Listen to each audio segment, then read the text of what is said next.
Assalamualaikum and welcome to my channel Do Biology. Today we will discuss the topic that is called as the gaseous exchange in plants. अब सारे plant जो होते हैं उनके अंदर gaseous exchange होती है for respiration as for photosynthesis. You all know this thing. क्योंकि plants perform the function of photosynthesis also. The process of respiration occurs constantly. आपको पता है day and night चलता रहता है सारे living cells of the plants के अंदर. Oxygen is being continuously absorbed whereas carbon dioxide is liberated. अब प्लांट्स के अंदर क्या होता है कि प्लांट्स के अंदर जब रिस्पायरेशन हो रही होती है तो O2 जो है वो ये इनटेक करेंगे और कार्बन डाइऑक्साइड जो है वो ये रिलीज़ आउट करेंगे. रिस्पायरेशन तो सेम हमारी तरीके से होगा, लेकिन ड्यूरिंग फोटोसिंथेसिस क्या होता है कि दे taken in carbon dioxide and liberated out oxygen. अब वो कार्बन डाइऑक्साइड जो है वो इनटेक करेंगे और स्टोमेटा के थ्रू और लेंटिसल्स के थ्रू ऑक्सीजन जो है वो लिबरेट आउट हो जाएगी during the process of the photosynthesis and occurs photosynthesis. You all know this thing कि photosynthesis occur only at day time and in chlorophyll presence. ठीक है, उन सेल्स के अंदर होगा जिनके अंदर क्लोरोफिल प्रेजेंट होगा और डे टाइम के अंदर होगा. गैसियस एक्सचेंज जो होता है यूनिसेलुलर ऑर्गेनिजम्स में भी होता है, लोअर प्लांट्स में होता है, specially in the aquatic one. जो प्लांट्स एक्वेटिक हैं यानी कि जो पानी में रहते हैं उनमें भी होता है by the process of the diffusion across a moist cell membrane and wet body surface respectively. यानी कि moist cell membrane होगी और वेट बॉडी सरफेस से भी अब डिफ्यूजन का प्रोसेस जो है वो हो रहा होता है, यानी कि across the cell membrane molecules in and out हो रहे होंगे. Surface area in such organism जो है वो इज़ ग्रेटर होता है than their volume, so diffusion alone is sufficient. तो इनका सरफेस एरिया जो है उन ऑर्गेनिज्म में ज़्यादा होता है उनके वॉल्यूम से, ताकि डिफ्यूजन जो है वो आराम से सफिशिएंटली हो सके for transport of gases from surface cells to inner ones. और ट्रांसपोर्ट ऑफ गैसेस जो है सरफेस सेल से इनर वंस तक आराम से हो सके. लेकिन हायर लैंड प्लांट्स के अंदर गैसियस एक्सचेंज हो रहा होता है by the entire surface of the cells present inside the leaves. और वो पूरी जो सरफेस ऑफ द सेल होती है जो लीफ के इनसाइड होती है उनके अंदर भी गैसियस एक्सचेंज हो रहा है. बाहर से तो आपको पता है कि थ्रू दी स्टोमेटा लेंटिसल्स के थ्रू भी हो रहा होता है. ठीक है, flowering plants exchange gases bye diffusion through pores called stomata. और ये जो स्टोमेटाज होते हैं लीव्स के अंदर प्रेजेंट होते हैं और ग्रीन स्टेम्स के अंदर भी होते हैं. हर स्टोमा जो है वो 2 मॉडिफाइड एपिडर्मल सेल के पे होता है कंसिस्ट, जिनको आप गार्ड सेल्स भी कह रहे होते हो. और इन्होंने कहा कि ये bean shape guard cells structure होता है. ठीक है, unlike other epidermal cells guard cells bear chloroplast. और ये गार्ड सेल्स के अंदर क्लोरोप्लास्ट प्रेजेंट होता है with thicker inner and thinner outer walls. जो थिकर इनर वॉल्स होंगी, इनकी इनर वॉल्स जो होती हैं वो थिक होती हैं और आउटर वॉल्स जो होती हैं वो थोड़ी सी थिन होती हैं. अब उन्होंने कहा कि स्टोमेटा जो है वो कैन बी ओपनड और close during depending upon the turgidity of the guard cell. यानी कि स्टोमेटाज ये क्लोज है तो स्टोमेटा ओपन भी होता है. ठीक है, और वो टर्जिडिटी ऑफ द सेल के ऊपर डिपेंड आउट कर रहा है कि सेल कितना फुली फिल्ड है, टर्जिड है with water which is regulated by concentration of sugar and potassium ion. और वो जो आपकी सेल की जो टर्जिडिटी है वो रेगुलेट हो रही है शुगर और पोटेशियम आयंस के थ्रू. फिर उन्होंने कहा स्टोमेटा जो होता है वो रेगुलेट कर रहा होता है passage of carbon dioxide, oxygen and water को as well as concentration of sugar and potassium across the surface of the leaves. यानी कि स्टोमेटा का काम ये होता है कि ऑक्सीजन और कार्बन डाइऑक्साइड और वाटर की कंसनट्रेशन को रेगुलेट कर रहा हो और potassium surface across the membrane उसको भी रेगुलेट कर रहा होता है. लीव्स जो होते हैं are the main site of gaseous exchange है. 2 टाइप के लीव्स होते हैं, एक मोनोफेशियल लीव्स कहलाते हैं, एक बायफेशियल कहलाते हैं. बायफेशियल लीव्स में अपर रीजन ऑफ द लीव जो है वो कंसिस्ट कर रहा होता है upper epidermis covered with thick cuticle and epidermis contain less number of stomata. यानी कि जो बायफेशियल लीव्स होंगे उनका जो अपर रीजन होगा लीव का वो अपर एपिडर्मिस पे कंसिस्ट करा और अपर एपिडर्मिस पे क्यूटिकल लेयर होती है जिसको आप थिक वैक्सी लेयर कहते हो. और एपिडर्मिस में अपर एपिडर्मिस में कम नंबर होते हैं स्टोमेटा के. लोअर रीजन ऑफ स्टोमेटा जो है वो कंसिस्ट कर रहा होता है एपिडर्मिस पे जिसमें ज़्यादा स्टोमेटा होते हैं और स्पंजी मीजोफिल सेल्स होते हैं which functions in gaseous exchange and the regulation of transpiration. और ये जो है वो गैसियस एक्सचेंज और रेगुलेशन ऑफ ट्रांसपायरेशन में हेल्पफुल है।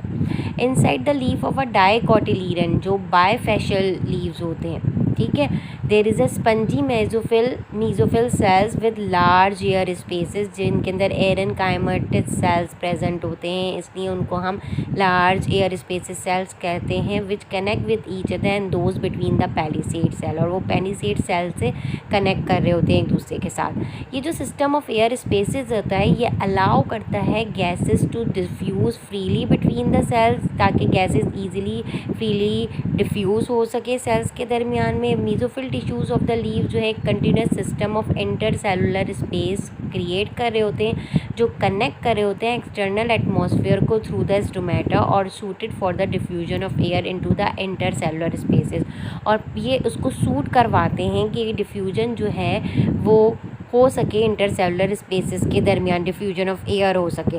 अब इन्होंने कहा जो इंटेंसिटी है गैसियस एक्सचेंज की वो डिपेंड करी है intensity of the respiration through all living cell of different organ like stem root etcetera constantly respire. अब सारे लिविंग सेल्स जो है वो रिस्पायर कर रहे हैं, स्टेम भी कर रही हैं, रूट भी कर रहे हैं, कॉन्स्टेंटली रिस्पायर कर रहे हैं, at there is no transport system within plants for respiratory cases.